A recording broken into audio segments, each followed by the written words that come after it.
উদ্দেশ্য পশুপালকদের পশুপালনে উৎসাহিত করা। মঙ্গলবার চণ্ডীপুর ব্লক ভিত্তিক এক দিবসীয় পশু পাখি মেলা অনুষ্ঠিত। মেলায় অংশগ্রহণকারী পশুপালকদের দফতরের পক্ষ থেকে পুরস্কৃত করা হয়।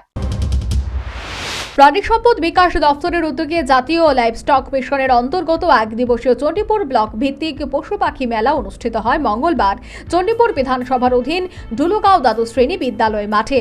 উদ্বোধক হিসেবে উপস্থিত ছিলেন সমাজ শিক্ষা এবং সমাজ কল্যাণ দফতরের মন্ত্রী টিঙ্কু রায়। প্রধান অতিথি হিসেবে উপস্থিত ছিলেন প্রাণী সম্পদ বিকাশ দফতরের মন্ত্রী সুধাংশু দাস। মেলায় এছাড়া উপস্থিত ছিলেন ঊনকোটি জেলা পরিষদের সভাপতি অমলেন্দু দাস, জেলা পরিষদের সদস্য বিমল কর, চণ্ডীপুর পঞ্চায়েত সমিতির chairperson Shampa Pal Das, vice chairperson বিনয় সিংহ, চণ্ডীপুর ব্লকের বিডিও প্রসেনজিৎ মালাকার সহ অন্যান্যরা। ব্লক ভিত্তিক এই পশু পাখি মেলার মূল উদ্দেশ্য প্রাণী পালকদের উৎসাহিত করা এবং সংশ্লিষ্ট দফতরের মাধ্যমে প্রদান করা সুযোগ সুবিধা এবং বিভিন্ন প্রকল্প সম্পর্কে প্রাণী পালকদের অবগত করা।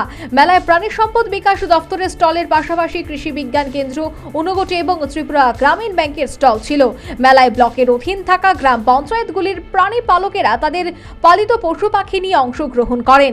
দফতরের পক্ষ থেকে মেলায় পশুদের বিভিন্ন বিভাগ অনুযায়ী পুরস্কৃত করা হয়। মেলায় আলোচনা করতে গিয়ে প্রাণী সম্পদ বিকাশ দফতরের মন্ত্রী সুধাংশু দাস অভিযোগ করে বলেন, পূর্বতন বাম সরকারের আমলে এই দফতরকে অবহেলা করে রাখা হয়েছিল। রাজ্যে ক্ষমতার পালাবদল হওয়ার পর মুখ্যমন্ত্রী বিপ্লব কুমার দেব এবং বর্তমান মুখ্যমন্ত্রী মানিক সাহার নেতৃত্বে এই দফতর কম করেও 7 গুণ বেশি উন্নয়নমূলক কাজ গ্রামীণ অর্থনীতিকে মজবুত করার জন্য করেছে এবং তার প্রক্রিয়া জারি রয়েছে। দিলেন চিফ মিনিস্টার বিপ্লব কুমার দেব, বর্তমান চিফ মিনিস্টার প্রফেসর ডক্টর মানিক সাহাজির নেতৃত্বে এই দপ্তর কম করে হলো 7 গুণ বেশি ডেভেলপমেন্ট মূলক কাজ আমাদের গ্রামীণ অর্থনীতিকে মজবুত করার জন্য করেছে এবং তার প্রক্রিয়া জারি রয়েছে।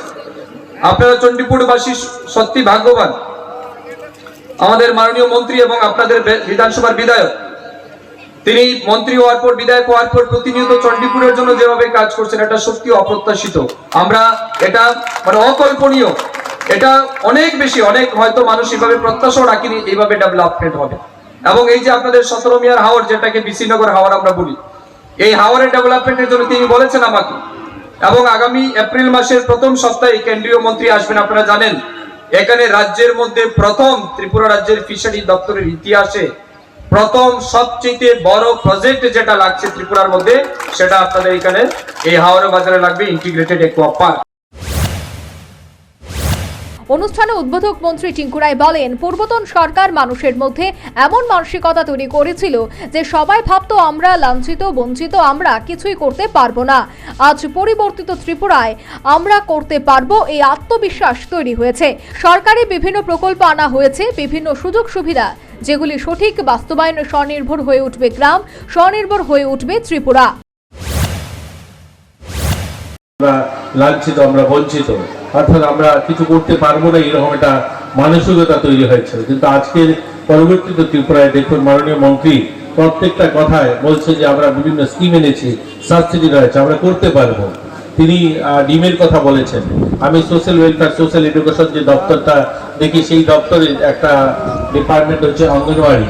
এই অঙ্গনওয়াড়িতে প্রায় 3 লক্ষ শিশু রয়েছে যাদেরকে প্রত্যেক সপ্তাহে একটা ডিম দিতে হয়।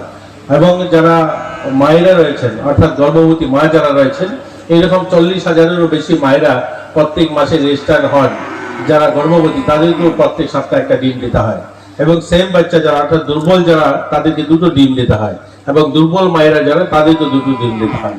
এই সংখ্যাটা যদি একসঙ্গে জুড়ে নিন তাহলে দেখবেন প্রায় 5 লক্ষ ডিম শুধু সোশ্যাল ওয়েলফেয়ার, সোশ্যাল এডুকেশন দপ্তর তাদের ডিম কিনতে হয় বিভিন্ন সিডিপি এর মাধ্যমে। তো এই যে বড় সংখ্যায় 5 লক্ষ ডিম, মানে অর্থাৎ মাসে 20 লক্ষ। সে সাথে তিনি বলেন, রাজ্যে মাংস উৎপাদনে স্বয়ং সম্পূর্ণ হলেও ডিম, মাছ ও দুধ উৎপাদনে এখনো অনেকটাই পিছিয়ে রয়েছে। সরকারি প্রকল্প এবং সুযোগ সুবিধা গ্রহণের মধ্য দিয়ে ডিম, মাছ এবং দুধ উৎপাদনে স্বয়ং সম্পূর্ণ হয়ে উঠতে হবে। খুব শীঘ্রই চণ্ডীপুর বিধানসভার অধীন 17 মিয়ার হাওরে শিলান্যাস হতে যাচ্ছে ইন্টিগ্রেটেড অ্যাকোয়া পার্কের। ইতিমধ্যে 43 কোটি টাকা দফতরের হাতে এসে পৌঁছেছে। মৎস্য উৎপাদন সহ কর্মসংস্থানে নতুন দিগন্ত উন্মোচিত হবে এই প্রকল্পে। Bureau report, news vanguard.